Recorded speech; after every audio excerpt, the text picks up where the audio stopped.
चलिए बेटा देखो, आज हम टिश्यू वाले चैप्टर में कौन सा पार्ट करने वाले हैं? सिंपल परमानेंट का थर्ड पार्ट करने वाले हैं, जिसका नाम क्या है? स्क्लेरेंकाइमा। हमने क्या डन कर लिया? हमने पेरेंकाइमा कर लिया, हमने कोलेनकाइमा कर लिया। अब हम क्या करने वाले हैं? स्क्लेरेंकाइमा करने वाले हैं। ठीक है, स्क्लेरेंकाइमा स्टार्ट करने से पहले जानते हैं कि मतलब डिफरेंस करके पढ़ेंगे। ठीक है, जैसे हमने कल पढ़ा था दोनों को डिफरेंस करके, आज भी हम तीनों से रिलेट करके पढ़ेंगे ताकि आपको इजीली क्या हो जाए, समझ आ जाए। और जब ये तीनों कंप्लीट हो जाएगी तो वैसे भी आपको एक डिफरेंस को करके पढ़ाने होगा, अभी भी करेंगे और बाद में भी करेंगे। ऐसे आपकी ज़्यादा अच्छी ग्राफिंग बन जाएगी उसको समझने में और उसको याद रखने। आप समझते हैं सबसे पहले स्क्लेरेंकाइमा जो भी है इन नेचर में कहाँ से लिया गया है? लैटिन वर्ड से लिया गया है, ग्रीक वर्ड से। कहाँ से लिए गए थे? ग्रीक वर्ड से लिए गए थे ना, तो ये भी कहाँ से लिया गया है? Greek word. इसका ग्रीक वर्ड से क्या लिया गया? स्क्लेरोस। जिस ग्रीक वर्ड से लिया गया है वो वर्ड है स्क्लेरोस। क्या है? इसका मतलब होता है हार्ट। क्या होता है? हार्ट। मैंने आपको बोला था पेरेंकाइमा और कोलेनकाइमा दोनों बेटा लिविंग थे, लेकिन नॉन लिविंग कौन सा था? बस एक स्क्लेरेंकाइमा। तो parenchyma and collenchyma is living, but sclerenchyma is dead. वो लिविंग नहीं है। इतनी बात क्लियर? डिफरेंस में समझ आ गया कि वहाँ पे लिखा भी होगा ये कैसा होता है? ये सबके अंदर प्रोटोप्लाज्म था। मान लो उसके अंदर प्रोटोप्लाज्म था, उसके अंदर थोड़ा बहुत था लेकिन था। ठीक है ना, तो प्रोटोप्लाज्म होने की वजह से ही दोनों कैसे थे? लिविंग। इसके अंदर प्रोटोप्लाज्म नहीं होता है, इसके अंदर प्रोटोप्लाज्म एब्सेंट होता है, क्योंकि इसके अंदर ना तो न्यूक्लियस होता है ना ही इसके अंदर साइटोप्लाज्म होता है। इसलिए हम क्या कहते हैं कि इसके अंदर प्रोटोप्लाज्म नहीं, इसीलिए इसको डिवॉइड ऑफ प्रोटोप्लाज्म बोला जाता है। बट ये डिवॉइड, उसका दुश्मन। प्रोटोप्लाज्म का दुश्मन होगा तो प्रोटोप्लाज्म को तो खत्म करेगा, इसीलिए इसको बोलते हैं डिवॉइड ऑफ प्रोटोप्लाज्म। मतलब इसके अंदर प्रोटोप्लाज्म नहीं होगा। तो दोनों को मतलब वही है कि प्रोटोप्लाज्म एब्सेंट होगा, या दूसरी बात क्या लिखे? Devoid of protoplasm. जो वर्ड नहीं आ रहा था मैंने यहाँ लिखा। इतनी बातें क्लियर? ठीक है, अगला पॉइंट मैंने आपको वही बता दिया था कि उसकी जो सेल ये बहुत हार्ड है। जो स्क्लेरेंकाइमा था ना, आप अखरोट खाते हो, उसके ऊपर ही कवरिंग कौन बनाता है? कवरिंग कौन बनाता है? स्क्लेरेंकाइमा। मतलब इसके ऊपर कुछ तो ऐसा होगा इसकी सेल वॉल पे जो इसको हार्डनेस प्रोवाइड कर रहा होगा। वो क्या है? लिग्निन। क्या है? इसकी जो बेटा सेल वॉल थी वो किससे मिलकर बनी पड़ी है? लिग्निन से मिलकर बनी पड़ी, जिसकी वजह से ये कैसा है? हार्ड है। इतनी बातें समझ आ गई? अब उस वाले में देखो, पेरेंकाइमा में सेल वॉल कैसी थी? बहुत ही ज्यादा थिन थी, बहुत ही ज्यादा पतली थी। अब उस पे आ जाओ तुम कोलेनकाइमा पे, उसकी सेल वॉल कैसी थी? उसके ऊपर कवरिंग थी, किसकी? सेल वॉल की। अब इसके ऊपर कवरिंग तो नहीं है, लेकिन इसकी सेल वॉल ही किससे मिलकर बनी पड़ी है? लेकिन समझो डिफरेंस समझो। उसकी सेल वॉल पतली थी पेरेंकाइमा की, कोलेनकाइमा की बेटा जो सेल वॉल थी उसके ऊपर सेलुलोज की कवरिंग थी, डिपोजिशन हो रखी थी। सेल वॉल बनी नहीं थी सेलुलोज की, बस उसके ऊपर क्या थी? उसकी डिपोजिशन थी। इसमें क्या है सेल वॉल पे?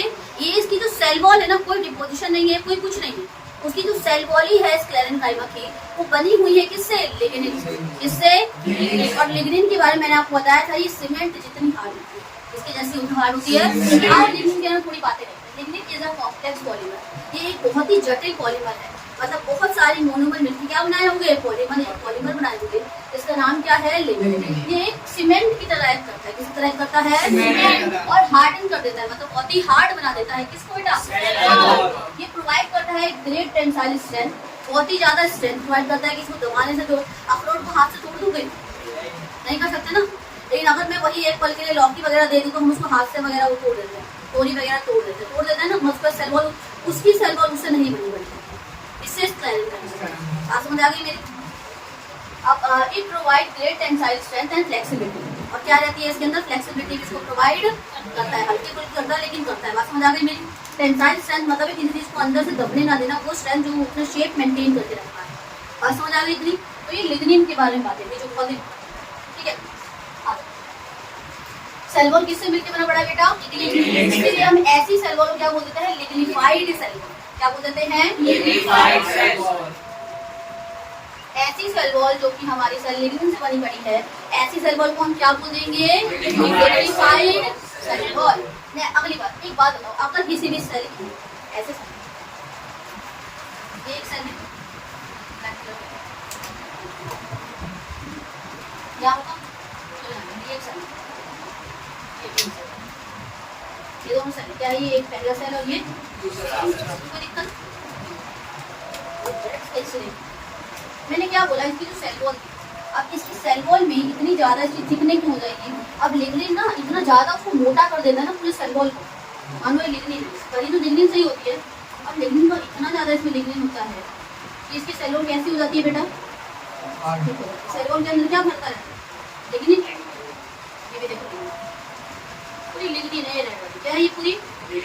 अब बेटा जो ये लिग्निन है, एक सेल के और दूसरे सेल के ये जो लिग्निन है, अब इस लिग्निन का काम क्या है, इसकी ज़्यादा लिग्निन होने की वजह से इसके अंदर क्या वो अब ये लिग्निन आ गया, ये लिग्निन आ गया, अभी तो कम ही दिख रहा है, मैं तो यहाँ दूंगा कि और लिग्निन ऐसे लिग्निन नहीं होगा, तो क्या इसके अंदर कोई एयर कैविटी बचेगी अंदर में, बताओ ना।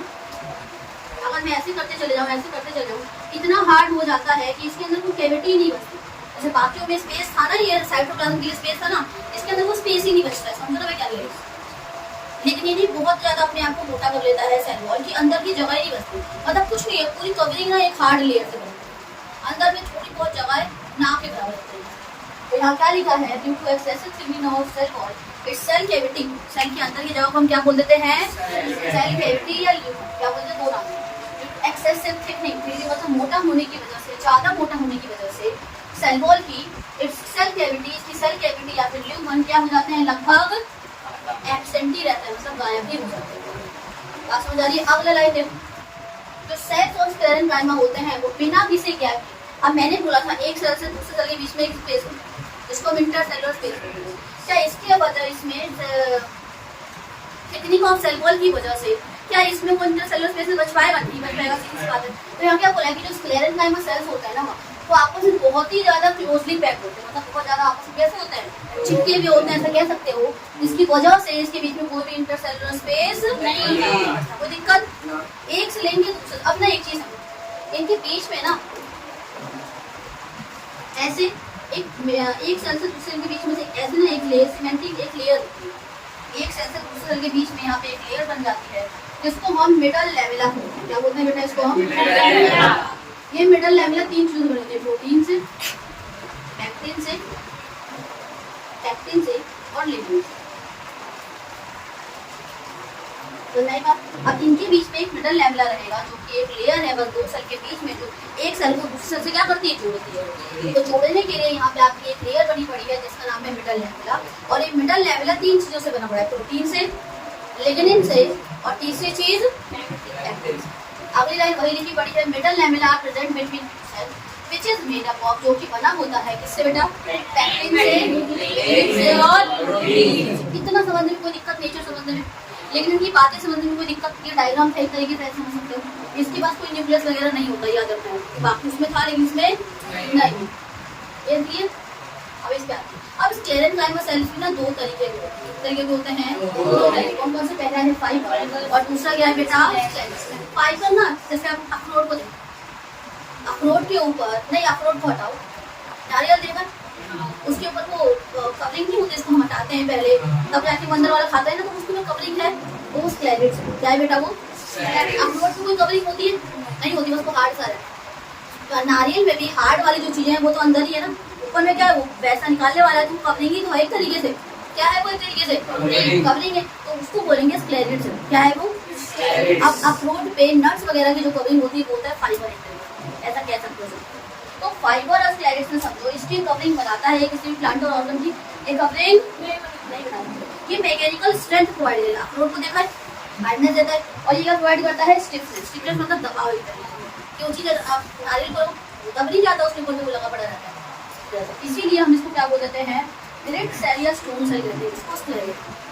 तो स्क्लेरेन्काइमा सेल्स में देखो दो तरीके की है, एक उसकी कवरिंग बनाता है और एक कवरिंग एक टेंसाइल स्ट्रेंथ दे रहा है और दूसरा क्या दे रहा है, स्टिफनेस दे रहा है। आप नारियल और अखरोट से बिल्कुल अच्छे से समझ सकते हैं, ठीक है। स्क्लेरेन्काइमा सेल को हम क्या बोल देते हैं, ग्रेट और स्टोन सेल बोल देते हैं। इस बोर्ड पे लिखी हुई सारी बातें क्लियर। अब हमें इसमें क्या पढ़ना है, अकरेंस पढ़ना है, शेप पढ़ना है और फंक्शन पढ़ना है, ठीक है। बेटा देखो हम इस स्क्लेरेन्काइमा के आगे बढ़ने वाले हैं, मेरा अकरेंस और फंक्शनल टॉपिक रह गया, और कहाँ पाया जाता है। भाई मेरे को फाइबर और स्क्लेरेट में डिफरेंस बताया, पर मुझे पता है आपको बहुत ज़्यादा कंफ्यूजन हो गई होगी, हो सकता है हो गई होगी, उसको दोबारा भी क्लियर कर लेते हैं। अकरेंस की सबसे पहले ओवरऑल कहाँ पाया जाता है स्क्लेरेन्काइमा, पहली आपने बताइए, स्क्लेरेट कहाँ पाया जाता है वो ये बताया गया है, फाइबर कहाँ पाया जाता है वो ये बताया गया है। पहले हमें ओवरऑल लिखा कि ओवरऑल हमारा स्क्लेरेन्काइमा टिश्यू कहाँ पाया जाता है। अब मैं फाइबर की बात नहीं कर रही है, मैं स्क्लेरेट की बात नहीं कर रही, मैं क्या कह रही हूँ कि स्क्लेरेन्काइमा टिश्यू कहाँ पाया जाता है। तो तो scleral they are found in the stem, ये स्टेम में भी पाया जाता है। Around the vascular bundle, vascular bundle कौन कौन सा है, जाइलम और फ्लोएम, मतलब जाइलम और फ्लोएम के आसपास भी क्या पाए जाएंगे, ये पाए जाते हैं स्क्लेरल फाइबर। इतनी बातें क्लियर, ठीक है। रूट्स में और वेन्स ऑफ लीव्स में, लीव्स के जो वेन्स होते हैं उसके अंदर में या उसके आसपास में भी क्या पाया जाता है, स्क्लेरल फाइबर टिश्यू। मैं फाइबर नहीं बोल रही, मैं स्क्लेरल नहीं बोल, मैं क्या बोल रही हूँ कि बस स्क्लेरल फाइबर टिश्यू पाया जाता है, ठीक है। Covering of seed and nuts, seed और नट्स की कवरिंग में भी क्या पाया जाता है, स्क्लेरल फाइबर टिश्यू। वॉलनट की कवरिंग हो गई, अखरोट की कवरिंग हो गई, उसमें भी क्या पाया जाएगा, स्क्लेरल फाइबर। अब बात करते हैं पहले तो स्क्लेरल और फाइबर में डिफरेंस। फाइबर और स्क्लेरल, नाम से ही पता लग रहा है फाइबर। अब ना ऐसे समझो, दोनों ही का ही काम ना हल्का फुल्का हार्डनेस को देगा, क्योंकि दोनों ही कैसे नेचर में डेड है, तो दोनों को हार्डनेस देना है। हो सकता है कोई ज्यादा देगा और हो सकता है कोई कम दे रहा होगा, सिंपल सी बात है ना। तो हार्डनेस तो दोनों को देनी है। अब फाइबर किसी ने देखा है, मैंने पहले क्या बताया था सब पूछो, अब याद करो जो अब बात बता रही हूँ उसे आपको दिमाग में रखना है, स्क्लेरल और फाइबर के एक बेसिक अंडरस्टैंडिंग जिससे आप आराम से समझ सकते हो। फाइबर क्या होता है, कोई धागे जैसा स्ट्रक्चर कह सकते हैं एक तरीके से, हो सकता है ना फाइबर एकदम धागे जैसा स्ट्रक्चर कह सकते हैं आराम से। आपने सुना ये फाइबर है, इसका बना पड़ा है, ये कॉटन का फाइबर है, ये जूट का फाइबर है, ये नायलॉन का फाइबर है, ये सिल्क का फाइबर है, बोलते हैं सुना सबको। इसका मतलब फाइबर मतलब क्या है, धागे जैसा स्ट्रक्चर। सबके दिमाग में फाइबर नाम से सबसे पहले यही एक इमेज बनती है, यही बनती है। तो फाइबर से समझो कि मान लो जब भी कोई फ्रूट पक जाता है तो उसके ऊपर का जो छिलका होता है बेटा बहुत ही ज्यादा कैसा हो जाता है, कमजोर हो जाता है। तो फ्रूट जब राइप कर जाता है, राइपिंग ऑफ फ्रूट की कवरिंग के ऊपर हमें स्क्लेरल्स पाया जाएगा। पहली बात है कि स्क्लेरल ही पाया जाएगा। जब वो क्या कर जा रहा है, उसके फ्रूट क्या कर जा रहा है, पक जा रहा है, राइपेन फ्रूट, पके हुए फल। अब आपने अखरोट देखा है, अखरोट की कवरिंग हार्ड है, कैसी है, अब हार्ड के ऊपर फाइबर पाया जाना चाहिए कि स्क्लेरल पाया जाना चाहिए, स्क्लेरल पाया जाना चाहिए। और कुछ ऐसा होता है, एक्सेप्शन केस भी है, पर आपको इतना एक्सेप्शन मिलेगा उसका। तो जो किसी की भी हार्ड कवरिंग है, जो हार्ड कवरिंग प्रोवाइड कर रहे हैं नट्स के ऊपर, सीड कोट के ऊपर, वो सब स्क्लेरल देगा। कौन देगा? अब रही बात, समझो नारियल के ऊपर होता तो फाइबर है, ऑयल जो उसके ऊपर है ना वो है फाइबर, लेकिन वो दे क्या रहा है एक तरीके से हार्ड कवरिंग। अगर मान लो एक पल के नारियल के ऊपर से ना वो हटा दो, ऑयल हटा दो, वो होता है ना ब्राउन ब्राउन, उसको हटा दो, अब जो उसके अंदर में हो रहा है वो तुम्हारा क्या रहेगा, अभी भी स्क्लेरल रहेगा। बात समझो मैं क्या कह रही हूँ। कोकोनट की जो ऊपर जो सीड कोट की कवरिंग है वो स्क्लेरल कह सकते हैं, लेकिन उसके ऊपर जो कवरिंग है ना बेटा उसको हम फाइबर कहते हैं। क्या बोल देंगे? मेरी बात समझ आई? उसमें भी यही समझाई थी पर बच्चों ने गलत समझा, इसलिए मैं उसको दोबारा समझा रही। बात समझ आ गई?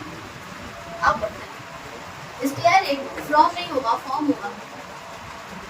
स्क्लेरल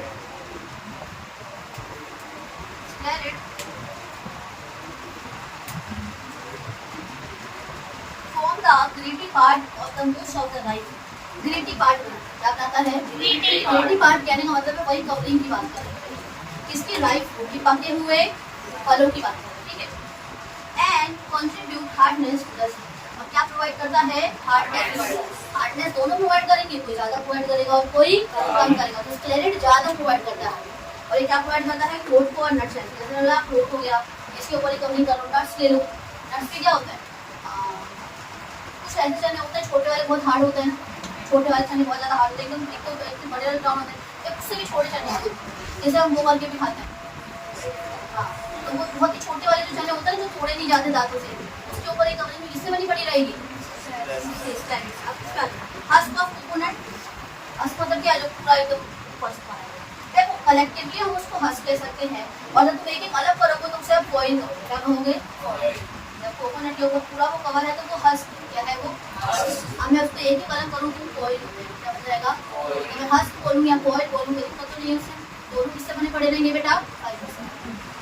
उस समय आपको यही लग रहा होगा, दीदी ने बोला था कि अभी थोड़ी देर पहले बोला स्क्लेरल से बना पड़ा है, और मैं क्या बताने की कोशिश कर रही थी उसको तो समझो, ठीक है। Husk of coconut is made of sclerenchyma, sclerenchymatous tissue, किससे बना है? स्क्लेरेंकाइमा। उसमें कौन सा फाइबर है? It is present in the mesocarp of the fruit of the coconut. Mesocarp क्या होता है? कोई भी फल होता है ना बेटा, मान लो आम, अभी तो हम फिलहाल कोकोनट की बात करें ना, तो कोकोनट में जो व्हाइट वाला पार्ट देखा है सबने, अंदर वाला पार्ट, तो फल के अंदर जो भी अंदर वाला पार्ट, खाने वाला पका हुआ पार्ट होता है उसे मेसोकार्प बोलते हैं। क्या बोलते हैं? उसी कवरिंग को बोल देंगे एक्टोकार्प, और अंदर में जो सीड है वो जाता है एंडोकार्प। अब देखो एंडो, एक्टो और मीजो मैंने आपको उसमें पढ़ा था, जॉम लेयर में भी 3 लेयर बनती ना, कार्प मतलब होता है हिस्सा, फल का हिस्सा, ठीक है। अपन मालूम है एक आम बनूँ, तो ये आउटर जो छिलका है ना उसका वो तुम्हारा है एक्टो, क्या है, पीला वाला जो हम येलो वाला खाते हैं वो क्या है बेटा, क्या है,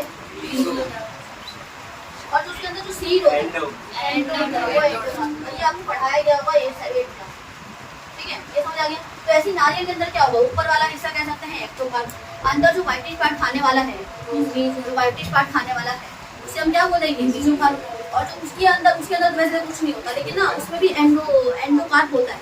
आपने एक हार्ड सी लेयर देखी सफेद कलर की, उसके अंदर जो अच्छी लगती है वैसे खाने में, तो वो तुम्हारा है एंडोकार्प। क्या है वो तुम्हारा, जो बिल्कुल व्हाइट और मोटी सी लेयर रही वो तुम्हारी मेसोकार्प में, और जो उसके अंदर में भी एक रहता है सफेद सफेद सा, नहीं रहता हार्ड सा होता है ना, तो उसे मम्मी जैसे मान लो अगर आपको खीर बनानी है तो आप उस वाले पार्ट को खीर में नहीं डालते, आप सिर्फ किसको डालते हो, मेसोकार्प को डालते हैं, और बाकी जो होता है उसको अलग निकाल के देते हैं, उसको हम खा लेते हैं। ये समझा गया, तो वही बोला गया है कि बहुत ठंड होता है और कोकोनट जैसे कि नारियल और ईल्ड ऑयल में भी क्या पाया जाता है बेटा, अंदर वाला व्हाइटिश पार्ट भी क्या है, फाइबर। समझो ना क्या बोला गया। अब ये वाला जो पार्ट है तुम्हारा स्क्लेरल काइंड टिश्यू है, लेकिन हम इसमें क्या बोला गया, स्किन ऑयल है जो कि वेल नोन फाइबर है, उसको इस्तेमाल करते हैं मैट स्टूडेंट्स। अब निकाल दो भी ऑयल, उसको ना छटाई बनाने के लिए, मतलब क्या छटाई, तो जो उसके ऊपर निकाला गया है नारियल के ऊपर वो फाइबर है जिसको हम इस्तेमाल, फाइबर वही होता है जिसको हम बेच के पैसे कमाए जा सकते हैं। अभी हम जाइलम के पार्ट पढ़ेंगे, फ्लोएम के पार्ट पढ़ेंगे, दोनों में फाइबर आएगा। तो फाइबर वही होता है बेटा जो हमारे इकोनॉमिकल पर्पज के लिए काम है, उसको बेच के आप क्या कमा सको, पैसे। और इसको बना के मैट अगर बन रही है तो बताओ बेचा जा रहा होगा नारियल के ऊपर कपड़े, बेच के हम पैसे लेते हैं, उसके बदले क्या बनाई जाती है, रस्सियाँ बनाई जाती है। और कॉर्ड्स क्या होते हैं, तुमने देखा है कॉर्ड मतलब वो कुछ नहीं, कॉर्ड मतलब स्ट्रिंग जैसा, बहुत सारे म्यूजिकल इंस्ट्रूमेंट होते हैं उसमें भी कॉर्ड वगैरह बन लगती है, आगे जैसा कुछ लगा पड़ जाता है उसमें भी।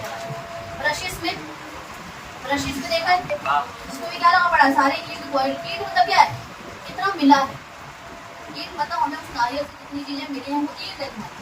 मान लो मैंने खेत में कितनी गुड़ों करी, कितना बोया, कितना बनपा है, जितना फसल उगेगी वो मेरी ईल्ड रहेगी, पता है ना, पढ़ते हैं ईल्ड कितना मिला है एक तरीके से, तो ईल्ड मतलब कॉइल कितना मिल रहा है, कॉइल हो गया, बात पहली बात क्लियर, ये पूरा क्लियर है फ्रेंड्स। अब किसी को कोई डाउट तो नहीं है, इस पे आ जाओ ऑप्शन। इसका मेनली काम क्या है सबको पता है, मैकेनिकल और प्रोटेक्टिव टिश्यू की तरह काम है। ये बहुत सारी चीज़ें देता है, जैसे कि स्ट्रेंथ देगा, रिजिडिटी देता है, फ्लेक्सिबिलिटी देता है, इलास्टिसिटी देता है, और इसी वजह से कोई भी चीज़ अपने आप किसी भी मुसीबत में, स्ट्रेंथ मतलब क्या है यहाँ पे, मुसीबत, स्ट्रेंथ मतलब क्या है, ताकि वो अपने आप खड़ा रहता है या लड़ता है किसी भी मुसीबत से। बात समझ आती, स्ट्रेंथ मतलब होता है कैसी भी कठिन परिस्थिति, यहाँ पे स्ट्रेंथ का मतलब क्या है, कैसे भी मुसीबत या कठिन परिस्थिति से क्या करता है बेटा, लड़ता है। क्या इतनी बातें दोनों क्लियर हो गई, यहीं पे हमारा स्क्लेरेंकाइमा टिश्यू खत्म हो गया है, वो भी मैंने आपको डिफरेंस के साथ समझाया। अब हम एक प्रॉपर डिफरेंस में भी समझेंगे, ठीक है।